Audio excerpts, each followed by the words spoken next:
आहट। ये अक्टूबर महीने की बात है, जब पारस और दामिनी की शादी को 2 साल पूरे हो गए थे। उन दोनों ने कड़ी मेहनत करके अपना खुद का घर खरीदा था। उन दोनों का बजट कम होने के कारण उन्होंने एक पुराना घर खरीद लिया था, जो कि जंगल के पास था, जिस कारण वहां आबादी कम ही थी। कार चलाते चलाते वे दोनों अपनी मंजिल तक पहुंच ही गए और अपना सपनों का घर देखकर उनकी खुशी का कोई ठिकाना ना रहा। आखिरकार हमने अपना सपना पूरा कर ही लिया दामिनी। हाँ पारस, मैं बहुत खुश हूँ कि अब हम खुद के घर में रहेंगे। ओह, ये घर बाहर से भी कितना खूबसूरत लग रहा है। चलो ना, जल्दी अंदर चलते हैं। उन दोनों ने कार में से अपना सामान निकाला और घर का दरवाजा खोला। बड़ी ही खुशी के साथ घर में एंट्री की, लेकिन अंदर आते ही दामिनी को ऐसा लगा जैसे कोई काला साया उसकी ओर उड़ता हुआ आ रहा हो। दामिनी उस साये को देखकर बहुत ही डर गई और जोर से चीखकर अचानक बेहोश होकर फर्श पर गिर गई। पारस ने दामिनी को उठाया और बेडरूम में लाकर बेड पर लिटा दिया। दामिनी के चेहरे पर ठंडे पानी की छींटें भी डाली। जैसे ही पानी की बूंदों ने दामिनी के चेहरे को छुआ, एकदम से उसे होश आया और वो छटपटा कर उठी। उसने पारस को उस काले साए के बारे में बताया। पारस, वो हाँ? क्या हुआ दामिनी? क्या हुआ तुम्हें? वो साया। हाँ? कौन सा साया दामिनी? वो डरावना काला साया मेरी ओर आ रहा था पारस। मुझे ऐसा लग रहा था जैसे वो मुझे मार डालेगा। मुझे बहुत घुटन हो रही है पारस। साया? कौन सा साया दामिनी? वहां तो कुछ भी नहीं है। ये जरूर तुम्हारा वहम होगा। दामिनी की बातें सुन पारस को लगा कि ज्यादा थकान के कारण उसे यह भ्रम हुआ था। पारस ने दामिनी को समझाकर उसे आराम करने को कहा। यूं ही कुछ दिन बीत गए, लेकिन उस हादसे के बाद से दामिनी गुमसुम रहने लगी। ना वो कहीं जाती, ना ही किसी से बात करती, बस घर में ही मायूस बैठी रहती। पारस को दामिनी की बहुत चिंता होने लगी थी। दामिनी का व्यवहार भी बहुत रूखा होने लगा था। वो कभी भी पारस पर चीख जाया करती थी। यहाँ तक कि दामिनी ने अपनी नौकरी भी छोड़ दी। अब वो पूरे दिन घर में अकेले ही रहा करती थी। पारस ने उसे डॉक्टर के पास ले जाने की कोशिश की। दामिनी, तुम मेरी बात समझो। अगर तुम ऐसे ही जिद पर अड़ी रही तो तुम्हारी तबीयत और खराब हो जाएगी। मैंने कहा ना तुमसे कि मुझे कहीं नहीं जाना है, मुझे बस घर में रहना है। तुम जाओ यहाँ से, मुझे अकेला छोड़ दो। ठीक है, जो तुम्हें सही लगे वो करो। मैं ऑफिस जा रहा हूँ, बाय। यूं ही कुछ दिन बीत गए। अब पारस और दामिनी के बीच का रिश्ता दिन पर दिन खराब होने लगा था। ना ही वो दोनों एक दूसरे से बात करते थे, ना ही साथ में एक कमरे में सोते थे। एक दिन दामिनी अकेले कमरे में सो रही थी कि तभी किसी ने उसका हाथ कसकर पकड़ लिया। दामिनी ने करवट ली, लेकिन उसे वहां कोई दिखाई नहीं दिया। दामिनी बहुत घबरा गई और अपना हाथ छुड़ाने की कोशिश करने लगी। कौन है? छोड़ो मुझे, छोड़ो, छोड़ो। पारस, बचाओ! जैसे ही दामिनी ने पारस को आवाज लगाई, दामिनी के हाथ पर किसी के उंगलियों के निशान पड़ गए, जिन्हें देख वो काफी डर गई थी। पारस भी दामिनी की चीख सुनकर घबरा कर अंदर आया। क्या हुआ दामिनी? तुम ठीक तो हो? पारस, किसी ने अभी मेरा हाथ पकड़ा था। देखो, मेरे हाथ पर निशान पड़ गए हैं। पारस दामिनी का हाथ देखकर चिंता में पड़ गया, क्योंकि दामिनी के हाथ पर कोई निशान नहीं थे। पारस को लगने लगा कि शायद दामिनी की मानसिक स्थिति खराब होने लगी थी। उसने किसी भी तरह से दामिनी को शांत किया और उसे सुला दिया और पूरी रात दामिनी के पास ही बैठा रहा। कुछ दिनों के लिए वो दामिनी के साथ घर पर ही रहा और उसका बहुत ख्याल रखा। लेकिन एक दिन उसे कुछ जरूरी काम के लिए ऑफिस जाना पड़ा। उस दिन पारस को ऑफिस के काम से घर लौटने में देरी हो गई थी। उसी दौरान दामिनी अपने लिविंग रूम में बैठी टीवी देख रही थी। अब दामिनी का सुंदर चेहरा अपना निखार खो चुका था। उसकी आंखें सूजकर नीली हो चुकी थीं और चेहरा पीला पड़ गया था। उसके शरीर और चेहरे पर कुछ मोटे मोटे दाने दिखाई पड़ रहे थे। रात के करीबन 12 बज रहे थे कि तभी केबल चला गया और अचानक सब शांत हो गया। यह खामोशी दामिनी का दिल दहला रही थी।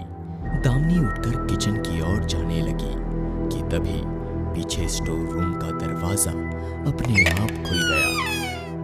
दामिनी को दरवाजा खुलने की आवाज आई और डर से उसके पसीने छूटने लगे। उसने अपने मन में सोचा, घर में तो मेरे सिवा कोई और है ही नहीं, फिर ये दरवाजा अपने आप कैसे खुल गया? दामिनी ने बड़ी हिम्मत करके पीछे मुड़कर देखा, लेकिन वहां तो कोई नहीं था। अंदर कमरे में घुप अंधेरा था। दामिनी ने अपनी लड़खड़ाती जुबान से पूछा, कौन है? कौन है वहां? लेकिन कोई जवाब नहीं मिला। उसने डरते हुए अपने कदम आगे बढ़ाना शुरू किया और बहुत गौर से कमरे में झांक कर देखने लगी, लेकिन अंधेरे के कारण उसे कोई दिखाई नहीं दिया। दामिनी को लगा शायद यह उसका वहम था और वो फिर से रसोई की ओर जाने लगी कि तभी किसी ने उसके पैर पकड़ लिए, जिससे दामिनी नीचे गिर पड़ी और उसे बड़ी तेजी से अंदर कमरे में खींच लिया और धम से दरवाजा बंद हो गया। एकदम से स्टोर रूम का दरवाजा फिर खुला। दामिनी डरती और बिलखती हुई फर्श पर रेंगती हुई कमरे से बाहर आने लगी, लेकिन कोई अब भी उसे पीछे से पकड़कर अंदर खींचने की भरपूर कोशिश कर रहा था। दामिनी पूरी कोशिश कर रही थी कि वो किसी भी तरह से बस उस कमरे से बाहर आ जाए। उसका संघर्ष साफ दिखाई पड़ रहा था और आखिरकार वो कमरे से बाहर आ ही गई, लेकिन कमजोरी और तनाव के कारण उसकी सांस फूल रही थी और उसके हाथ पैर ढीले पड़ने लगे। उसकी आंखों के सामने अचानक अंधेरा छाने लगा और वो नीचे गिर पड़ी। जैसे ही उसने उस कमरे की ओर दोबारा देखा तो वहां से काला धुआं निकलने लगा। दामिनी को कुछ भी समझ नहीं आ रहा था। देखते ही देखते काला धुआं एक काले साए में बदल गया और दामिनी के सामने आकर खड़ा हो गया। उस साए को फिर अपने सामने खड़ा देख दामिनी की आंखें फटी की फटी रह गई। वो काला साया धीरे धीरे दामिनी के सामने आ रहा था। जैसे ही वो साया उसके चेहरे के एकदम करीब आया, दामिनी बहुत तेज चीखी और अपने चेहरे को अपने हाथों से छुपा लिया।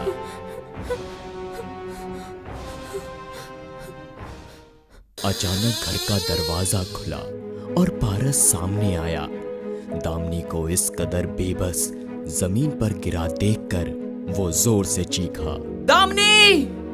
और दामिनी के पास जाकर उसे अपने गले से लगा लिया। दामिनी ने आसपास देखा, लेकिन वो साया कहीं नहीं था। दामिनी ने पारस को बिना कुछ कहे बस उसका हाथ पकड़ लिया और कार में बैठकर उस बुरे साए से हमेशा के लिए दूर चली गई। उस घर से दूर जाते ही दामिनी के दिल और दिमाग का भारीपन शांत हो गया। उन्हें आज तक मालूम नहीं पड़ा कि आखिर वो काला साया किसका था और उसके ही पीछे क्यों पड़ा। इस हादसे के बाद वह लौटकर उस मनहूस घर में कभी नहीं गए। रिद्धि एक बहुत ही महत्वाकांक्षी और जोशीली लड़की थी। सिर्फ 26 साल की उम्र में ही उसने अपनी फोटोग्राफी करियर में काफी मुकाम हासिल कर लिए थे, जिसकी वजह से सिर्फ 26 साल की उम्र में ही रिद्धि ने शिमला में एक घर खरीद लिया। घर पुराना जरूर था, पर रिद्धि को इस बात का गर्व था कि ये घर उसका है। ये देखिए मैडम, जैसा आपने कहा था मैंने पूरा घर साफ करा दिया है। अब आप आराम से यहाँ रह सकती हैं। बहुत खूब करतार, अब तुम जाओ। अब मुझे इस जगह को घर बनाने दो। रिद्धि सीढ़ियों से ऊपर जाते हुए सारे घर को बड़े ही गौर से देखती है। तभी रिद्धि दूसरी मंजिल पर पहुंचती है, जहां एक शीशों के दरवाजे वाला कमरा था, जो उसे पहली झलक में ही भा गया था। ये कमरा मेरे एग्जीबिशन के लिए बहुत सही है, बस इन दीवारों को नए पेंट की जरूरत है। रिद्धि कमरे को बड़े ही गौर से देखती है।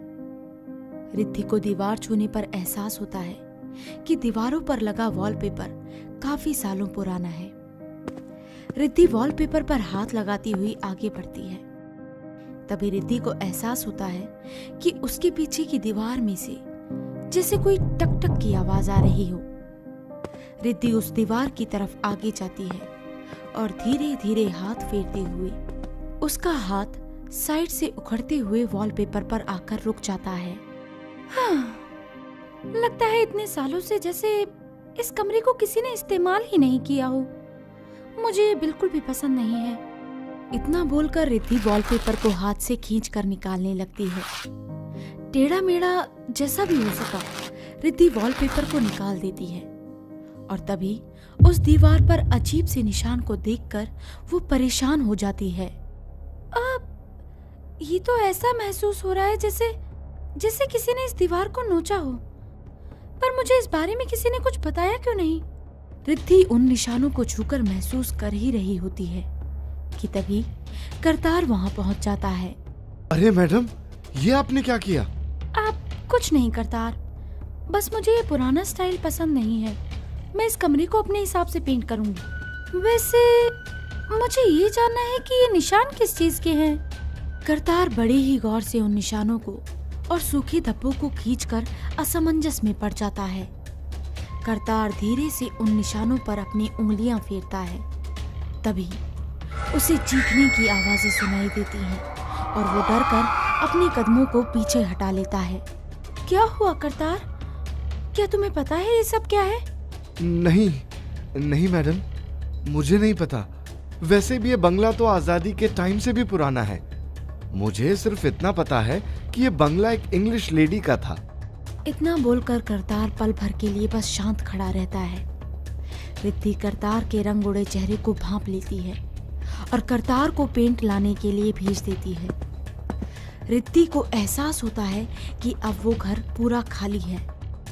रिद्धि कमरे से जाने ही वाली होती है कि तभी उसे फिर से दीवार में से टक टक की आवाज सुनाई देती है। रिद्धि बिना कोई हरकत करे धीमे धीमे दीवार से कान लगाकर आवाज का पता करने लगती है कि तभी उसे एहसास होता है कि दीवार के बिल्कुल बीचों बीच एक गुप्त कैबिनेट है। ये क्या? यहाँ तो एक खुफिया जगह है। अगर इसमें किसी ने कुछ कीमती चीज छुपा रखी हो तो मेरी तो लॉटरी ही लग जाएगी। रिद्धि पूरी जान लगाकर उस वॉलपेपर को अपने नाखूनों से उखाड़ डालती है और उस खुफिया कैबिनेट को खोलने पर उसे वहाँ एक 100 साल से भी पुराना जंग लगा ट्रंक मिलता है। ये देखकर रिद्धि ताज्जुब में पड़ जाती है। इसमें जरूर खजाना ही होगा। वाह रिद्धि, आज तो तेरी किस्मत खुल गई। रिद्धि वहाँ टेबल पर सजे फूलदान से उस ट्रंक का ताला तोड़ देती है और उसमें से एक पुराना फ्लैश वाला कैमरा और कई सारे खाली फोटो फ्रेम्स निकलते हैं। कमाल है, इतने फोटो फ्रेम्स और ये कैमरा कितना पुराना है, पर इसे यहाँ क्यों छुपाया गया है? रिद्धि कैमरे को टटोल कर देख रही होती है कि तभी अनजाने में रिद्धि से बटन क्लिक हो जाता है और फ्लैश में से स्पार्क निकलती है। रिद्धि एकदम सरप्राइज हो उठती है। ये कैमरा तो अब भी काम का है। कमाल है, मुझे कुछ और फोटोज लेनी चाहिए। रिद्धि कैमरे से धूल हटाकर फोटो खींचना शुरू करती है। रिद्धि जैसे ही व्यू फाइंडर में देखकर बटन दबाती है, उसे वहां एक औरत काली विक्टोरियन ड्रेस में खड़ी दिखाई देती है। वो घबराहट के मारे जैसे ही कैमरा हटाकर सामने देखती है तो वहां करतार दोनों हाथों में पेंट के डिब्बे लिए खड़ा होता है। कमाल है मैडम, ये इतना पुराना कैमरा कहाँ से मिला? किसी ने दीवार में इसे छिपा रखा था, काफी पुराना है। अच्छा हुआ तुम पेंट ले आए। जी मैडम। अच्छा, अब मैं नीचे जाता हूँ, शाम होने वाली है। आपको किसी भी चीज की जरूरत हो तो आप मुझे बस एक फोन कर देना। इतना बोलकर करतार वहां से चला जाता है और रिद्धि कैमरे को साइड में रखकर फ्रेम्स निकाल कर दीवारों पर लगाने लगती है। तभी उसके हाथ में एक फ्रेम आता है जिसमें करतार पेंट के डिब्बे पकड़े खड़ा था, पर ध्यान से देखने पर उसके होश उड़ जाते हैं। उस फोटो में से करतार का चेहरा गायब था। हाँ, ये कैसे मुमकिन है? कहीं कैमरे में तो कोई दिक्कत नहीं है। रिद्धि एक एक कर सभी फ्रेम टांगने लगती है। तभी साइड में रखा कैमरा जैसे उसे ही देख रहा हो, वो धीमे धीमे अपने आप ही हिलने लगता है और एक के बाद एक रिद्धि की फोटो अपने आप क्लिक होने लगती है। रिद्धि घबराहट में उस कैमरे की तरफ भागती है, पर उसे उठाने से पहले ही वो फिर से बंद हो जाता है। ये क्या हो रहा है? इस कैमरे में जरूर कोई गड़बड़ है। मुझे काफी देर हो गई है, मुझे अब नीचे जाना चाहिए। रिद्धि कैमरे को उठाकर वापस ट्रंक में रखने ही वाली होती है कि तभी ट्रंक में पड़े बाकी फ्रेम्स जैसे अपने आप ताश के पत्तों की तरह ट्रंक से उछलकर हवा में इर्द गिर्द घूमने लगते हैं। ये देखकर रिद्धि के होश उड़ जाते हैं और कैमरा भी हवा में उड़ता हुआ उसकी फोटो क्लिक करने लगता है। इससे पहले रिद्धि कुछ भी समझ पाती, उसे काली विक्टोरियन ड्रेस में एक औरत खड़ी दिखाई देती है जो उसकी फोटोज क्लिक कर रही होती है और एक फ्लैश के साथ सब कुछ रुककर जमीन पर गिर पड़ता है। हाँ, ये सब क्या हो रहा है? हाँ, कौन है? कौन है? इससे पहले रिद्धि कुछ भी समझ पाती, उसे एहसास होता है कि वहां गिरे हर फ्रेम में उसकी फोटो है और एक काले विक्टोरियन कपड़ों में एक औरत उसकी ओर बढ़ रही है जिसका चेहरा नहीं है। रिद्धि की सांसें जैसे हलक में ही अटक जाती है। उसे एहसास होता है कि उसके पीछे कोई खड़ा है और वो जैसे ही पलटती है उसे वहां वही काले कपड़ों में खड़ी वो औरत दिखाई देती है। तुम कौन हो? इससे पहले रिद्धि कुछ भी कह पाती, वो औरत रिद्धि के चेहरे को नोच कर निकाल लेती है और उसके चेहरे को अपने चेहरे पर लगा लेती है। तभी रिद्धि की चीख सुनकर करतार वहां पहुंचता है और इस खौफनाक मंजर को देखकर उसका चेहरा सफेद पड़ जाता है। अगले ही पल वो औरत करतार की ओर पलटकर मुस्कुराती है